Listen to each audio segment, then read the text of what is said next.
स्वागत है आप सभी का आपके अपने channel Sanju Sheoran exam pro में। आज के इस वीडियो में हम हिंदी ग्रामर का एक बहुत ही महत्वपूर्ण टॉपिक जो कि क्या है भाई, वाक्य रचना। वाक्य रचना के अंतर्गत हम 3 टॉपिक पढ़ेंगे। सबसे पहला टॉपिक रहेगा वाक्य, उसके बाद में उपवाक्य और पदबंध। इन तीनों टॉपिक को आज की इस वीडियो में हम कवर करेंगे और इसके जो MCQ हैं और जो अदर टॉपिक हैं भाई हिंदी के, वो भी उसके जो MCQ हैं मैं आपको करवा रही हूँ साथ के साथ। और ये थ्योरी की क्लास अलग से आपको रिकॉर्डेड फॉर्म में मिलती है। और MCQ कैसे रहते हैं भाई, लाइव रहते हैं। प्लेलिस्ट में जाके आप देख सकते हो। टॉपिक वाइज मैंने हर एक टॉपिक से आपको क्या करवा रखे हैं भाई, क्वेश्चंस करवा रखे हैं। अब हम पढ़ेंगे वाक्य के भेद। वाक्य के भेद कितने प्रकार से भाई, 2 प्रकार से। एक हम पढ़ेंगे रचना के आधार पर, दूसरा हम पढ़ेंगे भाई अर्थ या फिर प्रयोग के आधार पर। अगर हम बात करें रचना के आधार पर कितने होते हैं भाई, 3 होते हैं। अर्थ के आधार पर वाक्य के कितने भेद होते हैं भाई, 8 होते हैं। कितने होते हैं, 8। तो सबसे पहले देखिए रचना के आधार पर जो 3 हैं वो कौन कौन से हैं। साधारण बोलें या सरल वाक्य बोलें, this is same thing, okay. दूसरा है भाई संयुक्त वाक्य, तीसरा है भाई मिश्र वाक्य या फिर मिश्रित वाक्य। और अर्थ के आधार पर कह दें या फिर प्रयोग के आधार पर कह दें, कितने प्रकार है भाई, 8 प्रकार हैं। कौन कौन से हैं, विधि आ जाए या फिर विधानवाचक वाक्य एक, दूसरा है निषेधवाचक वाक्य, तीसरा है आज्ञावाचक वाक्य और चौथा है भाई प्रश्नवाचक वाक्य, पांचवा है विस्मय वाचक वाक्य, छठा है भाई संदेहवाचक वाक्य या संदेश सूचक वाक्य, सातवां है इस इच्छा वाचक वाक्य, आठवां है संकेत वाचक वाक्य। तो इस प्रकार से भाई है ना। तो वाक्य के कितने भेद होते हैं भाई, रचना के आधार पर 3 होते हैं, अर्थ या फिर प्रयोग के आधार पर कितने होते हैं, 8 होते हैं। तो चलिए अब 1 बाय 1 सबसे पहले हम जानेंगे वाक्य क्या है। ठीक है, वाक्य क्या है, वाक्य की परिभाषा। 2 या 2 से अधिक पदों का सार्थक समूह जिसका भाई पूरा अर्थ निकलता हो, क्या निकलता हो भाई, पूरा अर्थ निकलता हो, उसे वाक्य कहते हैं। एक सामान्य वाक्य में मुख्य तय कर्ता कर्म क्रिया पाई जाती है। क्या पाई जाती है भाई, इंपॉर्टेंट है, क्या पाई जाती है, कर्ता पाया जाता है, कर्म पाया जाता है, क्रिया पाई जाती है। जैसे भाई बुराई पर सच्चाई की जीत होती है, इस वाक्य का पूरा पूरा अर्थ निकल रहा है, तय यह वाक्य है। जब कि ओती पर जीत है सच्चाई बुराई को वाक्य नहीं कहा जा सकता, क्योंकि इसका कोई अर्थ नहीं निकल रहा है। क्या नहीं निकल रहा है भाई, अर्थ नहीं निकल रहा है। इस प्रकार से ध्यान में रखिएगा। एक्चुअल में वाक्य की जो परिभाषा है वो क्या है, 2 या 2 से अधिक पदों का सार्थक समूह। क्या है भाई, सार्थक समूह साथ में आएगा, जिनका भाई क्या निकले, पूरा अर्थ निकले, उसे वाक्य कहते हैं। अब हम पढ़ेंगे वाक्य के अंग। वाक्य के अंग अलग चीज है देखिएगा, और प्रकार अलग चीज है। ठीक है, दोनों में डिफरेंस है। ये आ जाए क्वेश्चन, वाक्य के अंग कितने हैं, अवयव कितने हैं या फिर भाग कितने हैं। ठीक है, सेम थिंग है। वाक्य के अंग, वाक्य पदों का वह व्यवस्थित समूह होता है जिसमें पूर्ण अर्थ देने की क्या होती है भाई, शक्ति होती है। जिन अवयवों को मिलाकर वाक्य की रचना होती है उन्हें वाक्य का अंग या फिर क्या कहते हैं भाई, घटक कहते हैं। क्या कहते हैं भाई, घटक। आपको अव्यय भी मिल सकता है या भाग भी मिल सकता है, घटक भी मिल सकता है, अंग भी मिल सकता है, दिस इज सेम थिंग। तो वाक्य के मुख्यतः कितने घटक हैं या अंग हैं भाई, कितने हैं, 2 हैं। कौन कौन से, उद्देश्य और विधेय। कौन कौन से हैं भाई, उद्देश्य और विधेय। उद्देश्य, उद्देश्य भाई वाक्य में जिसके बारे में कुछ कहा गया है ना, कुछ कहा गया है, उसे उद्देश्य कहते हैं। क्या कहते हैं भाई, वाक्य में जिसके बारे में कुछ कहा गया है उसे उद्देश्य कहते हैं। उद्देश्य में क्या क्या आएगा भाई, ये इंपॉर्टेंट है। उद्देश्य के अंतर्गत क्या क्या आएगा भाई, कर्ता आएगा, कर्ता का विस्तारक आएगा। कर्ता का विस्तारक यानी कि विशेषण, संबंध बोधक, भाववाचक, भावबोधक आदि होता है। ठीक है, उद्देश्य में क्या आएगा, कर्ता और कर्ता का विस्तारक, एक तरह से जो संज्ञा है।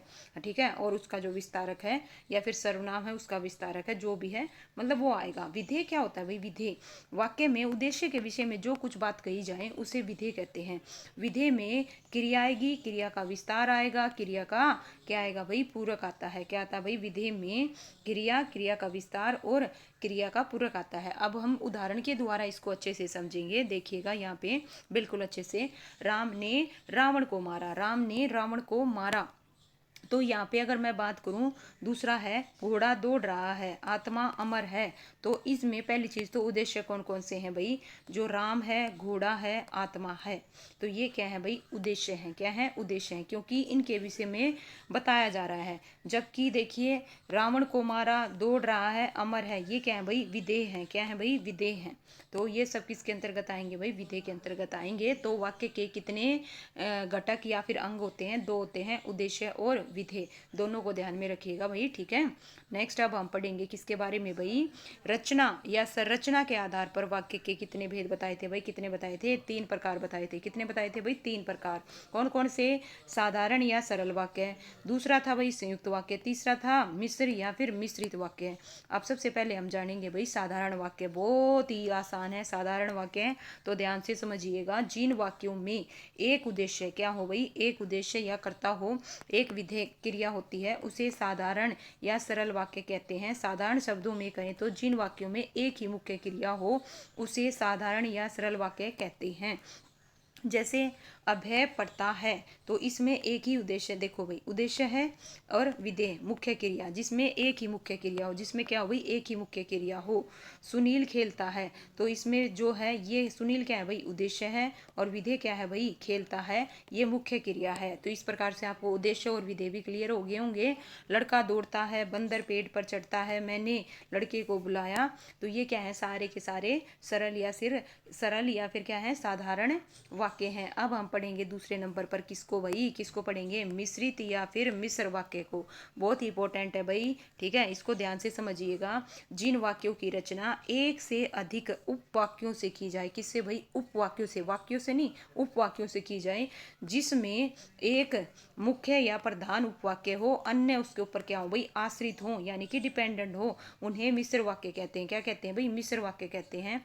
मिश्र वाक्य में मुख्य या प्रधान वाक्य एक ही रहता है, लेकिन आश्रित उपवाक्य एक से अधिक हो सकते हैं, जो डिपेंड है उसके ऊपर वो एक से अधिक हो सकते हैं, लेकिन मेन या लगा लीजिए जो प्रधान है वो वाक्य में एक ही रहता है। आश्रित उपवाक्य क्या है भाई, यहाँ पे बात हो रही है आश्रित, जो डिपेंड है। आश्रित उपवाक्य मुख्य या प्रधान वाक्य पर ही आश्रित रहता है। मिश्र वाक्य में एक मुख्य उद्देश्य और एक ही मुख्य विधेय के अलावा एक से अधिक समापिकाएं क्रियाएं होती हैं भाई, क्या होती हैं, क्रियाएं होती हैं। जैसे समझिएगा, आपको यहाँ पे उदाहरण से समझाऊंगी भाई। मालिक ने कहा, ये क्या है भाई, मुख्य उपवाक्य है। मालिक ने कहा की क्या है, अव्यय शब्द है। कल छुट्टी रहेगी, क्या रहेगी भाई, मालिक ने कहा, कंप्लीट नहीं हो रहा, इसके किसके है ना, कहा कि कल छुट्टी रहेगी, ये क्या है भाई, आश्रित है, क्या है भाई, आश्रित उपवाक्य है। दूसरा जो उदाहरण है, जब उसके पिताजी की मृत्यु हो गई, जब उसके पिताजी की मृत्यु हो गई, ठीक है, अभी पूरा नहीं हुआ है, तब वह प्रयागराज छोड़कर चला गया, तो ये क्या हो गया भाई, मुख्य उपवाक्य हो गया, और ये अव्यय है, आपको पता ही है, और ये क्या है भाई, आश्रित उपवाक्य है। नेक्स्ट जो है उदाहरण देखिए, यदि कठिन परिश्रम करोगे तो उत्तीर्ण हो जाओगे, यदि कठिन परिश्रम करोगे तो, अभी कंप्लीट नहीं हुआ ना, इसके ऊपर डिपेंड है कौन सा, तो उत्तीर्ण हो जाओगे, तो ये तो आश्रित उपवाक्य होगा, और ये भाई मुख्य उपवाक्य होगा। तो यहाँ यदि तो समुच्चय बोधक क्या है, अव्यय है, क्या है भाई, अव्यय है। तो इस प्रकार से लीजिए भाई, और उदाहरण समझिएगा। जैसे ये किसके हैं, सारे के सारे मिश्र या फिर मिश्रित वाक्य हैं। मैं चाहता हूँ कि तुम्हारे साथ खेल लूं, तो यहाँ पे ये क्या है भाई, तुम्हारे साथ खेल लूं, ये आश्रित है, क्या है भाई, आश्रित है। मैं चाहता हूँ कि, है ना, इस मेले का उद्देश्य है कि वाक्य में वृद्धि हो। यह वही भारत देश है जिसे कभी सोने की चिड़िया कहा जाता था। तो इसमें एक वह है ना, एक क्या होगा भाई, मुख्य उपवाक्य होगा, और दूसरा उसके ऊपर क्या होगा भाई, आश्रित होगा। और जो आश्रित उपवाक्य वो एक से अधिक भी हो सकते हैं। वह कौन सा मनुष्य है जिसने महाप्रतापी भोज का नाम न सुना हो। और यहाँ पे गौर फरमाइएगा भाई, देखने में ये बिल्कुल, देखिए मैंने एक पुस्तक खरीदी जो नई है, मैंने एक पुस्तक खरीदी, यहाँ तक अगर मैं देखूं, है ना, जो नई है, तो ये इसके ऊपर क्या हो गया भाई, डिपेंड हो गया। ओके, जो विद्यार्थी परिश्रमी है वह अवश्य सफल होगा। जो ही वह घर से निकला वर्षा होने लगी, तो ये इसके ऊपर क्या हो गया भाई, डिपेंड हो गया, ठीक है। तो ये क्या आएंगे भाई, सारे के सारे मिश्रित वाक्य, क्या आएंगे भाई, मिश्रित वाक्य हैं। मिश्रित वाक्य को जोड़ने वाले कुछ अवयव, देखिए भाई इनको ना नोट कर लो, कई बार है ना यही चीजें ना आपसे पूछ ले जाती हैं, कौन से मिश्रित वाक्य के अव्यय हैं और कौन से संयुक्त वाक्य के क्या है भाई, अव्यय है। तो आपको इनका पता होना चाहिए, एक जगह नोट कर लीजिए। मैंने एक पेपर में देखा था, एग्जैक्टली यही पूछा था, कौन से मिश्रित वाक्य के हैं, कौन से किसके हैं। तो की हो गया, जो हो गया, जिसमें, जिसे, जिसने, वह, ऐसा, तो, यदि, तो, उसे, जब, तब, जहाँ, यद्यपि, तथापि, तक, क्योंकि, की, जो ही, ठीक है। ये सब क्या है भाई, मिश्रित वाक्य को जोड़ने वाले क्या है, कुछ अव्यय शब्द हैं। क्या है भाई, अव्यय शब्द हैं। इनको एक जगह नोट कर लो भाई, एग्जाम टाइम में काफी हेल्प रहती है समझने में। बाकी आप है ना सेंस से भी पहचानो भाई कौन सा मिश्रित है और कौन सा संयुक्त है, ताकि ये ना हो कि आप इन्हीं को देखो, ताकि रट्टा मार लो। रट्टा नहीं मारना है, आपने समझना है कौन सा मिश्रित है ना, कौन सा मतलब मुख्य वाक्य है, कौन इसके ऊपर आश्रित है। आपको ये चीज समझ में आनी चाहिए। तो अब हम पढ़ेंगे भाई, इसी के बीच में उपवाक्य आया। क्या आया था भाई, उपवाक्य आया था। ठीक है, क्या आया था भाई, उपवाक्य। तो सबसे पहले हम उपवाक्य को समझेंगे, देन हम संयुक्त वाक्य को करेंगे। तो सबसे पहले उपवाक्य को समझिए। उपवाक्य ऐसा पद जिसका अपना अर्थ हो, जो वाक्य का अंग हो, जिसमें उद्देश्य और विधेय हो, उपवाक्य कहलाता है। क्या कहलाता है भाई, ध्यान समझिएगा। एक और चीज मैं आपको बता दूं, जो उपवाक्य है वो वाक्य का क्या है भाई, खंड है। क्या है भाई, वाक्य का खंड है ना, समझिएगा। उपवाक्य देखिए, ऐसा पद समूह जिसका अपना अर्थ हो, जो एक वाक्य का अंग हो, जिसमें उद्देश्य और विधेय हो, उपवाक्य कहलाता है। लेकिन पूर्ण भाव प्रकट न करे, पूर्ण भाव क्या ना करे भाई, प्रकट ना करे। आश्रित उपवाक्य क्या होता है भाई, आश्रित अभी हमने पढ़ा था ना, आश्रित कौन किसके ऊपर आश्रित है। देखिए, आश्रित उपवाक्य क्या होता है, वाक्य का वह भाग जो वाक्य के मुख्य उपवाक्य पर क्या हो भाई, आश्रित हो, उसे आश्रित उपवाक्य कहते हैं। और उपवाक्य के कितने प्रकार होते हैं भाई, 3 प्रकार होते हैं। कितने प्रकार होते हैं भाई, 3 प्रकार होते हैं। लेकिन उससे पहले मैं आपको एक और चीज बताना चाहूंगी, इसमें गौर फरमाइएगा। यहाँ पे जो इस बुक में नहीं बता रखी थी, कि वाक्य का वह भाग जो वाक्य के मुख्य उपवाक्य पर आश्रित होता है, उसे आश्रित कहते हैं। और आश्रित को ही अधीनस्थ और अंतर्निहित उपवाक्य भी कहते हैं भाई, ये भी चीज ध्यान में रखिएगा। ठीक है, आश्रित उपवाक्य के और क्या नाम है। ठीक है, अब हम पढ़ेंगे उपवाक्य कितने प्रकार के होते हैं भाई, 3 प्रकार के। संज्ञा उपवाक्य, विशेषण उपवाक्य, क्रिया उपवाक्य भाई। ठीक है, तो इन तीनों को पढ़ेंगे। सबसे पहले हम पढ़ेंगे संज्ञा उपवाक्य। जब आश्रित उपवाक्य मुख्य उपवाक्य की किसी संज्ञा या सर्वनाम के स्थान पर आता है, तो उसे संज्ञा उपवाक्य कहते हैं। संज्ञा उपवाक्य से पहले की लगा रहता है। क्या लगा रहता है भाई, की लगा रहता है। ये उसके लिए भाई पहचान है। तो समझिए, जैसे गांधी जी ने कहा कि अहिंसा का पालन करो, तो ये क्या है भाई, संज्ञा उपवाक्य है। की से जुड़ा होगा, किससे जुड़ा होगा भाई, संज्ञा उपवाक्य से पहले की लगा रहता है। क्या लगा रहता है भाई, की लगा रहता है। तो देखिए, इसमें की लगा हुआ है, और ये जो है भाई, गांधी जी ने कहा, ठीक है, तो ये भाई इसके ऊपर अहिंसा का पालन करो, ये आश्रित है। और कुछ कौन सा है भाई, संज्ञा उपवाक्य है। ठीक है, राम ने कहा कि आ गया, नहीं आ गया भाई, क्या आ गया भाई, की आ गया। ये क्या है भाई, प्रधान उपवाक्य। ये क्या है, प्रधान उपवाक्य है, और ये आश्रित है। और ये कौन सा है, संज्ञा उपवाक्य। किससे जुड़ा है भाई, की से जुड़ा हुआ है। ठीक है, उससे पहले क्या आएगा भाई, की आएगा। शिखा ने कहा कि वह कल नाटक देखने जा रही है, की आ गया, है ना। संज्ञा उपवाक्य से पहले क्या लगा होगा भाई, की लगा होगा। और ये क्या है भाई, प्रधान मुख्य है। शिखा ने कहा वह कल नाटक देखने जाएगी, ये क्या हो गया भाई, आश्रित। क्या हो गया, इसके ऊपर आश्रित। अब हम पढ़ेंगे भाई विशेषण। विशेषण भी बहुत ईजी है भाई, है ना। बिल्कुल रट्टा नहीं मारना, आपने समझना है चीजों को। विशेषण, और विशेषण को ही क्या बोलते हैं भाई, सापेक्ष उपवाक्य। क्या बोलते हैं भाई, सापेक्ष उपवाक्य भी बोलते हैं। ठीक है, देखिए, सबसे पहले हम समझेंगे ऐसे आश्रित उपवाक्य जो मुख्य वाक्य की किसी संज्ञा या सर्वनाम शब्दों की विशेषता बताने का कार्य करते हैं, वे विशेषण उपवाक्य कहलाते हैं। जिन वाक्यों में, पहचान समझिएगा भाई, पहचान, आप पहचान से तुरंत पहचान जाओगे किसके, विशेषण उपवाक्य को। देखिए, जिन उपवाक्यों से पहले जो हो गया, जैसा हो गया, जितना, जिसका, जिसकी, जिनको, जिसे आदि शब्द लगे होंगे, वे विशेषण उपवाक्य। ठीक है, तो कैसे भाई, उदाहरण से समझिए। जैसे देखिए, जो व्यक्ति बुद्धिमान होता है, दुनिया उसका सम्मान करती है, तो ये जो है भाई, ये क्या है, विशेषण उपवाक्य है। क्या है भाई, विशेषण उपवाक्य। किससे जुड़ा है भाई, जो से। ठीक है, जो से। वही बच्चा सफल होता है जो मेहनती होता है। जो क्या होता है भाई, मेहनती होता है। ये क्या है भाई, विशेषण उपवाक्य। किससे जुड़ा है भाई, जो से जुड़ा है। ठीक है, तो उम्मीद करती हूँ भाई आपको अच्छे से समझ में आ गया होगा। और भी इसके उदाहरण है ना। तीसरा देखो, तीसरा प्रकार आ गया भाई। कितने थे उपवाक्य के, 3 प्रकार थे, है ना। कौन सा, संज्ञा विशेषण, और तीसरा आ गया भाई क्रिया विशेषण। ठीक है, क्रिया विशेषण। क्रिया विशेषण ये हम इसके एमसीक्यू ऑलरेडी कर चुके हैं, क्रिया विशेषण के, है ना। अव्यय के हम ऑलरेडी कर चुके हैं। देखिए, अब हम पढ़ेंगे क्रिया विशेषण उपवाक्य। जब आश्रित उपवाक्य मुख्य उपवाक्य की क्रिया की विशेषता बताता है, किसकी भाई, क्रिया की। तो विशेषण किसकी बता रहता है, संज्ञा या सर्वनाम की। और ये किसकी विशेषता बताएगा भाई, क्रिया की विशेषता बताता है, वह क्रिया विशेषण उपवाक्य कहलाता है। पहचान के लिए जिन उपवाक्यों से पहले जब, जहां, यद्यपि, जो ही, यदि, क्योंकि, जिधर आदि शब्द लगे हों, उन्हें क्रिया विशेषण उपवाक्य कहते हैं। देखिए, यहाँ पे जब पानी बरसता है तब मेंढक बोलते हैं। तो यहाँ क्या है भाई, क्रिया विशेषण है। क्या है भाई, क्रिया विशेषण उपवाक्य है। मैं तुम्हें वहीं ले जा रहा हूँ जहाँ मेला लगा है। तो ये भी कैसा है भाई, क्रिया विशेषण उपवाक्य है। रुपेश ही प्रथम आएगा क्योंकि वह बहुत मेहनती है। तो ये क्या है भाई, क्रिया विशेषण उपवाक्य है। तो इस प्रकार से हमारा जो उपवाक्य टॉपिक है वो होता है कंप्लीट। अब हमारा जो क्या रहता था भाई, अब हमने क्या पढ़ लिया था, देखिए साधारण पढ़ लिया था। क्या पढ़ लिया था भाई, साधारण वाक्य पढ़ लिया था। साधारण कोई क्या बोलते हैं भाई, सरल वाक्य, ये पढ़ लिया था। और दूसरा क्या पढ़ लिया था भाई, मिश्रित। अब हम तीसरा प्रकार पढ़ेंगे जो कि क्या है भाई, संयुक्त वाक्य। क्या है भाई, संयुक्त वाक्य। संयुक्त वाक्य में क्या होगा भाई, प्रधान उपवाक्य प्लस में प्रधान उपवाक्य। लेकिन मिश्रित में क्या था भाई, प्रधान उपवाक्य प्लस में क्या था आश्रित उपवाक्य। दोनों में ये डिफरेंस है भाई, दोनों क्या होंगे, प्रधान होंगे। दोनों ही क्या होंगे, प्रधान उपवाक्य होंगे। जिन वाक्य में साधारण और मिश्र वाक्य का मेल संयोजक जैसे भाई किंतु पर और या द्वारा होता है उसे संयुक्त वाक्य कहते हैं। देखिए भाई यहाँ पे समझिएगा, है ना, आपको उदाहरण से समझ में आएगा। पुस्तक बाजार में बहुत महंगी थी, यह अपने आप में प्रधान है, इसीलिए पुस्तकालय से ले ली। तो मैं आगे चला गया, श्याम पीछे रह गया। किससे जुड़े हैं भाई, या से, इसीलिए से।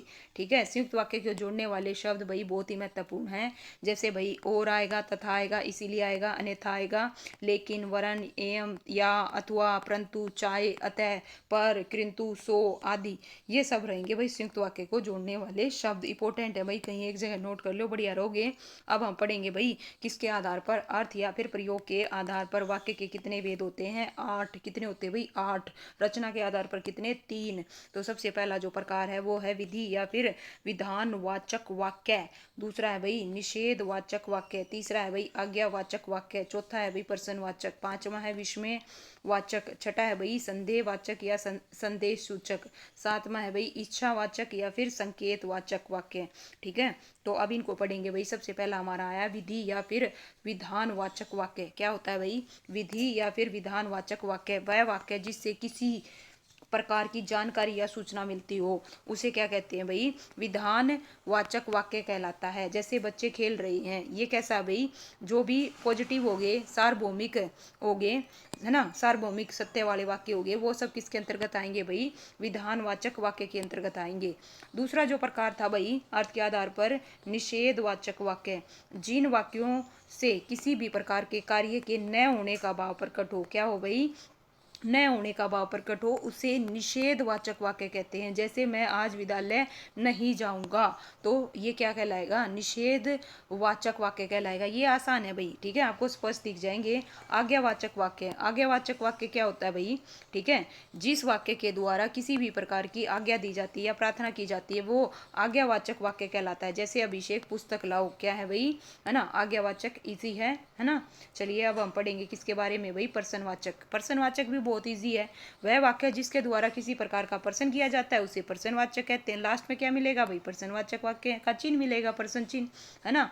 तुम कहाँ जा रहे हो, तो यहाँ पे क्या किया जा रहा है भाई, प्रश्न किया जा रहा है। विस्मय वाचक वाक्य, ये भी इजी है भाई। वह वाक्य जिसके द्वारा किसी प्रकार के सुख, दुख, आश्चर्य आदि की अनुभूति हो उसे विस्मयवाचक वाक्य कहते हैं। जैसे अरे, विस्मय आदि चिन्ह आ गया, नहीं आ गया, विस्मय आदि सूचक चिन्ह आ गया, नहीं आ गया, अरे तुम कब आ गए।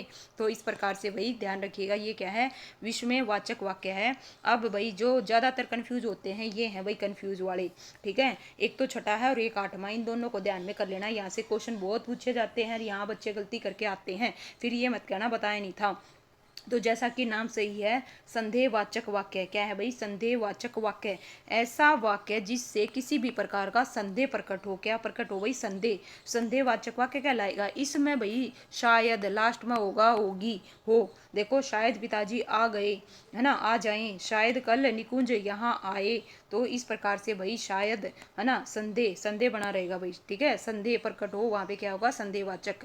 अब इच्छावाचक क्या होता है भाई, इच्छावाचक, जिन वाक्यों में किसी इच्छा, आशीर्वाद, शुभकामना का बोध हो उसे इच्छावाचक वाक्य कहते हैं। जैसे, है ना, इसके अंतर्गत सलाह होगी, प्रार्थना, ये सब रहेंगी। ईश्वर तुम्हें सफलता प्रदान करे, ठीक है भाई, ईश्वर करे तुम्हें इस साल सभी को नौकरी मिल जाए। तो भाई ये सब क्या है भाई, इच्छावाचक हैं। तो संकेतवाचक वाक्य क्या है भाई, संकेतवाचक, इंपॉर्टेंट है, बच्चे यहाँ गलती करते हैं। लास्ट है जहां एक वाक्य किसी दूसरे की संभावना पर निर्भर हो उसे संकेतवाचक वाक्य कहते हैं।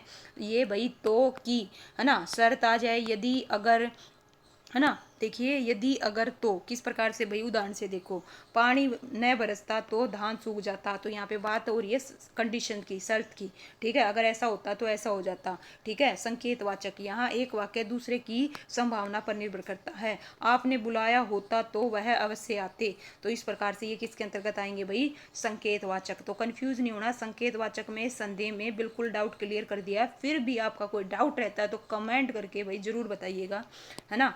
पूरा आपको ना भाई गाइड करने की कोशिश करूंगी। तो चलिए भाई, अब हमारा जो तीसरा लास्ट टॉपिक है वो क्या है भाई, पदबंध। पदबंध यानी कि पदों का समूह, क्या कहलाता है भाई, पदों का समूह, पदबंध।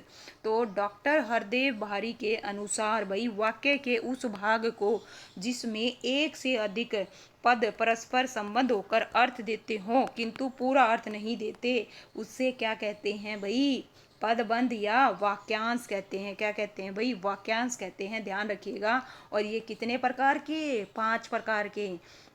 कितने प्रकार के होते हैं भाई, 5 प्रकार के होते हैं। और पदबंध को क्या कहते हैं, वाक्यांश भी, ये भी ध्यान में रखिएगा, ठीक है। संज्ञा पदबंध पढ़ेंगे, क्या पढ़ेंगे भाई, संज्ञा।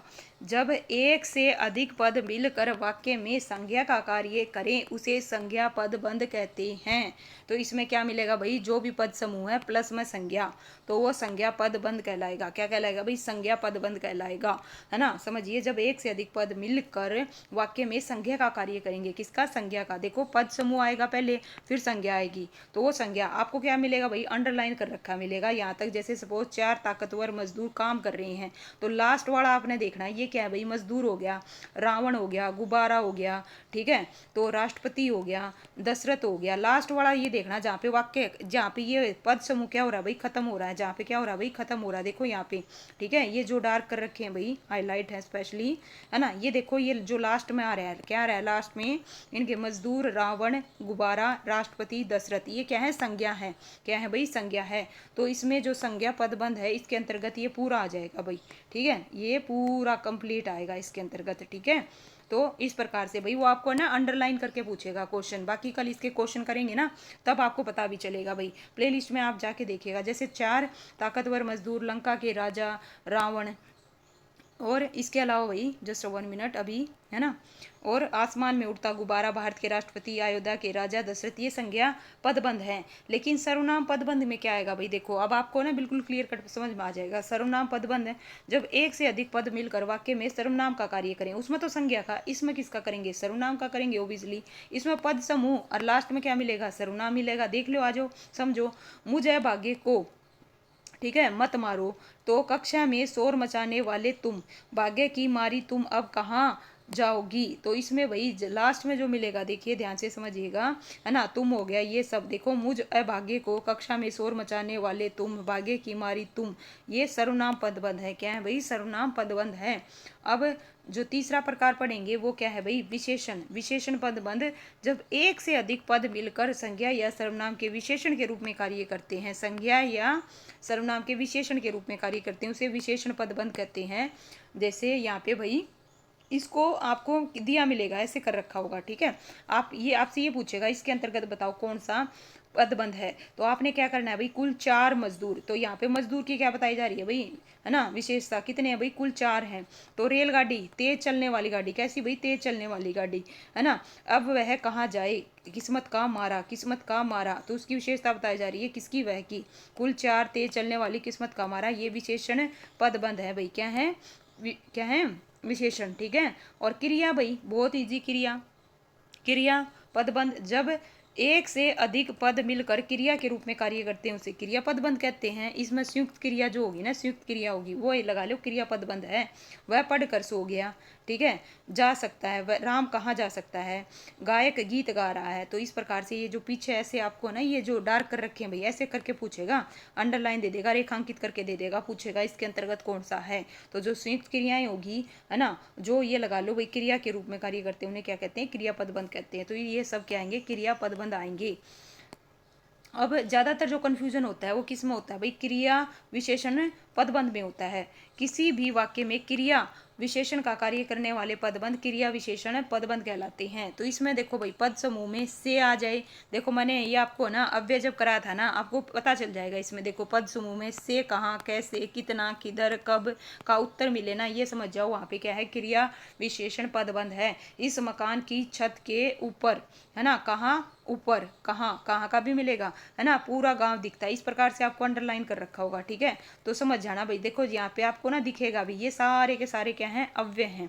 क्या है भाई, अव्यय हैं। अव्यय किसके अंतर्गत आएंगे। और एक और चीज मैं आपको बता देती हूँ, जो क्रिया विशेषण है ना अव्यय है, जो क्रिया विशेषण पदबंध है, इसको कई जगह अव्यय पदबंध भी मिलेगा। क्या मिलेगा भाई, इसी का नाम क्या मिलेगा, क्रिया विशेषण बंध का नाम क्या मिलेगा, अव्यय पदबंध भी मिल सकता है। क्योंकि देखो लास्ट में ऊपर, चारों ओर, पीछे, है ना, लास्ट वाले जो भी ये मिलेंगे आपको क्या मिलेंगे भाई, अव्यय शब्द मिलेंगे। क्या मिलेंगे, अव्यय शब्द मिलेंगे। तो समझ जाना यहाँ पे क्या है, क्रिया विशेषण है।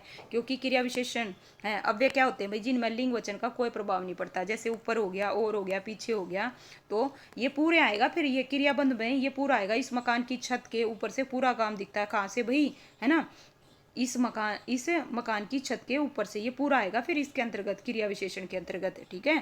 तो लीजिए भाई, इस प्रकार से हमारा जो क्या है भाई, वाक्य टॉपिक हो गया कंप्लीट। तो वाक्य वाक्य के कितने प्रकार पढ़े भाई, रचना के आधार पर 3, अर्थ के आधार पर कितने भाई, अर्थ के आधार पर 8। उसके बाद में हमने उपवाक्य पढ़ा, कितने प्रकार पढ़े भाई, 3 पढ़े। क्या पढ़े भाई, 3 पढ़े। और उसके बाद में हमने पदबंध पढ़ा, जिसके कितने प्रकार पढ़े भाई, 5 प्रकार पढ़े। तो इस प्रकार से हमारे तीनों टॉपिक हो गए भाई कंप्लीट।